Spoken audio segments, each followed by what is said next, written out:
Dziediet priecīgi tam kungam, jūs taisnie, visiem, kam skaidrs sirds, klājas viņu slavēt. Pateicieties tam kungam ar cītaru, spēlējiet viņam uz 10 stīgu ārfas, dziediet viņam jaunu dziesmu, skandiniet jauki ar bazūnēm. Tiešām, taisni ir tā kunga vārdi, un visi viņa darbi ir pilni uzticības. Viņš mīl taisnību un tiesu. Zeme ir pilna viņa žēlstības. Ar tā kunga vārdu ir radītas debesis, un visas debesu spēks ir radīts ar viņa mutes elpu. Viņš sakrāja jūras ūdeņus kā kādā traukā. Viņš glabās traumas savās krātuvēs. Lai to kungu bīstas visa pasaule. Viņa priekšā lai drab visi zemes iedzīvotāji. Jo viņš runāja, un tā notika.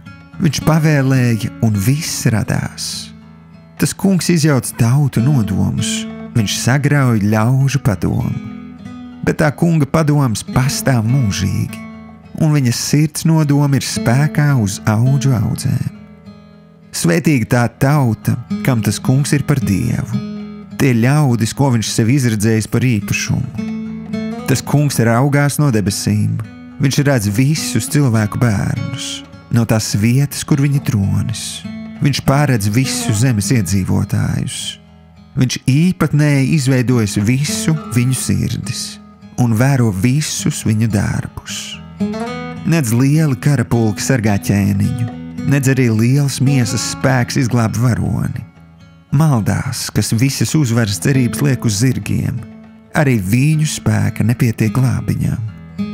Redzi, tā kunga acis vēro tos, kas viņu bīstas, un cer uz viņa žēlastību, lai viņš to dvēseles izglābtu no nāves un uzturētu viņus dzīvus bada laikā.